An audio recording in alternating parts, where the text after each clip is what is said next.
Hello everybody, welcome to this video where we are solving UGC NET questions, right? So this is a series where we are solving previous year NET questions and right now we are focusing on linear algebra.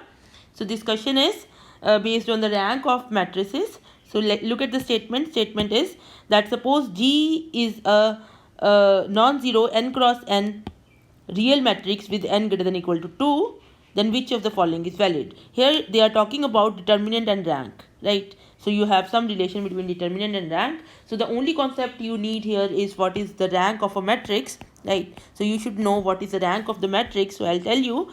So basically, suppose you are given a matrix A. Now because here for rank we have several definitions, but in this particular question, because rank and determinant they are connected, so you should look for a definition where rank is connected to the determinant, right? So let me tell you what I am saying is, suppose given a matrix n cross n matrix, then rank is this can be a rectangular matrix also.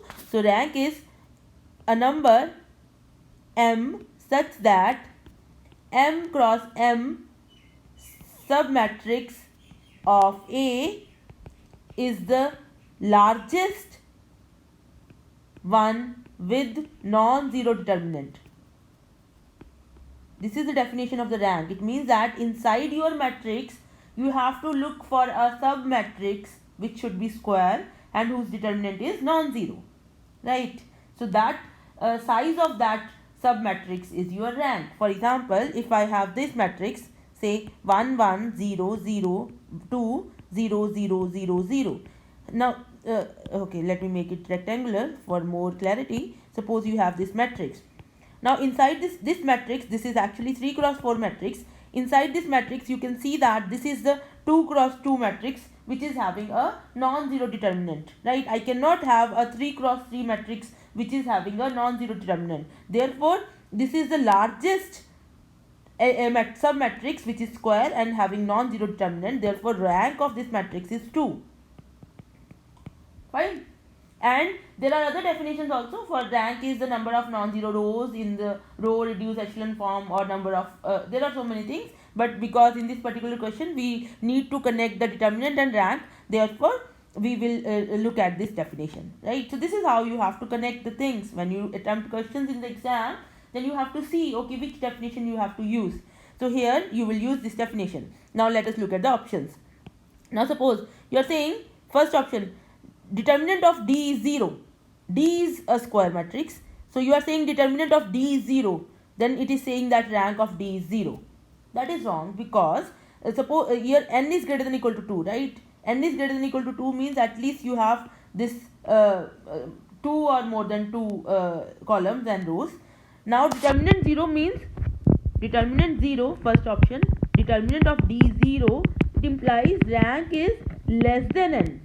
So if determinant is 0, it means that the largest matrix is having determinant 0. Then you have to look for the smaller submatrices which are having non-zero determinant. Therefore determinant of 0 implies rank is less than n. It does not imply that rank is 0. Therefore it is not true, right? Okay, now let us look at the second option.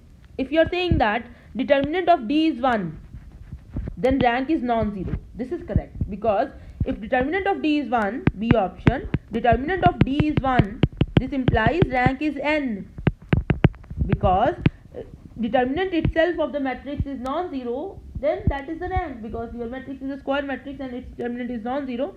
So this is going to be your rank, and n greater than equal to 2 is given, therefore n cannot be 0. So this is the correct option, right? But here in the exam we can have more than one correct option. So let us look at other options.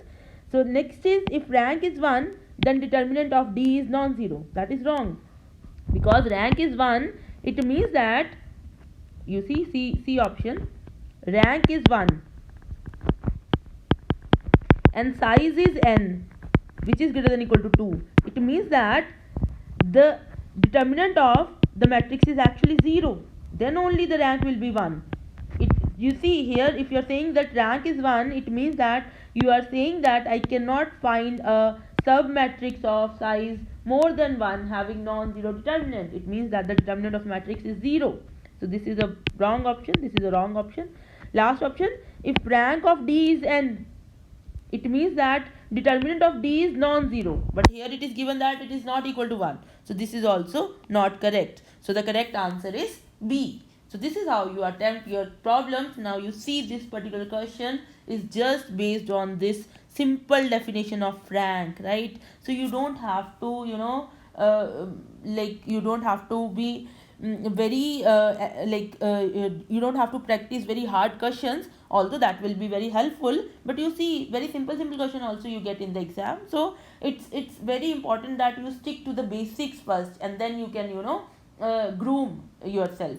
So it is always very important that you revise your basics before, like 1 week before the exam, so that the very simple questions you can easily attempt. So here is no hard mathematics, just this definition which is required for solving this particular problem. Thank you for watching this video. Please subscribe to this channel and share this video.